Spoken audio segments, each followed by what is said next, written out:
It's a great pleasure for us to be here today with the stars of I Do, Miss Mary Martin and Mr. Robert Preston. Welcome to Dallas and to Texas. Thank you. I'm so thrilled to be able to bring Robert here because he hasn't been on a tour, you know, and this is his first. And I've been saying, you just wait till we get to Dallas. You wait. He's exhausted waiting till we get to Dallas. Well, I've been to Texas before, but I want to tell you that the only way to go to Texas is to go there with Mary Martin. You have to go with a Texan. Of course, I really did wonder why you two people wanted to subject yourselves to the rigors of a road tour. You've been on the road now, what, 34 weeks? 34 weeks we've been on the road, and we go until next June. We have a week off at Christmas, which we're all very happy about, and then we play till June. So why did you do it, really? Well, Mary's a nut. She really and truly loves to tour. And I was caught because I wouldn't play this show with anyone else in the world but Mary. And quite often, if there's a show that you'd like to tour with, before your Broadway contract is through, they've had 2 or 3 road shows and a bus and truck company out. But Mary said no, she wanted to tour this. And I certainly said I will tour too because I wouldn't play it with anyone else. Nor, and vice versa. He couldn't play in Music Man, you know, on the tour because he was stuck in New York. The same as I was in South Pacific and Sound of Music and Peter Pan. But this time I had to put it in the contract with David Merrick that we would do 1 year in New York and then we would tour. And Robert was very kind to say that well, he'd go. I must say that, of course, it's rigorous. You know, you can't kid people. It is tough because you don't have a day off. This is our day off. We're traveling and we're talking to you and doing the whole thing. But nevertheless, it is much more fun to be playing to a new, enthusiastic audience in a different town than to be in the waning months of a hit show in New York. For the second year. That's right. It's like opening night is opening night. Everywhere. Every place we go.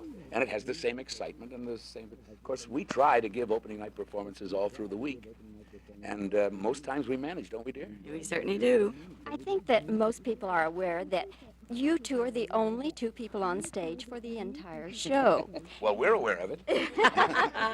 But, and of course, it's 50 years of married life. That's right. Now, the costume changes. Well, we have many, and Robert does all his on stage in front of the audience.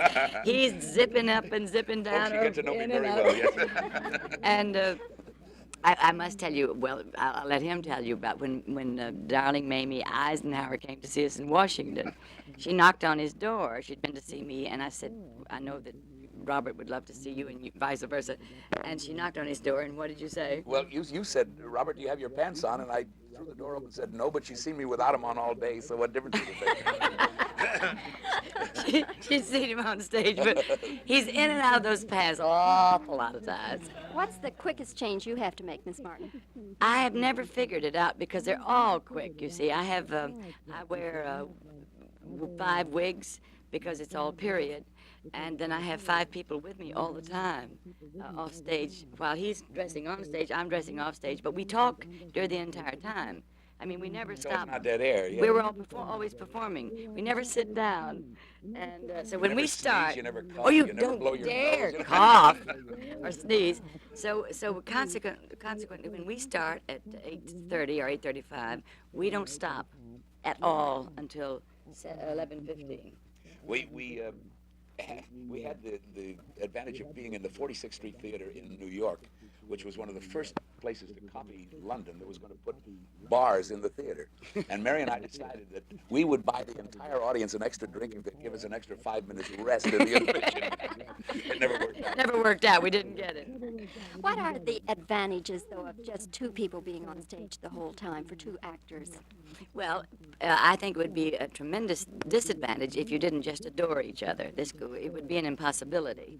And the other thing about the advantage, as far as I'm concerned, and I think Robert feels the same way, is that we both love to perform together. We are 2 old, we had one review someplace that those 2 old pros up there. And I said, what do you mean, old pros? But it's exciting because we never play it, we don't ever ad-lib, ever. But we never play it exactly the same way every night.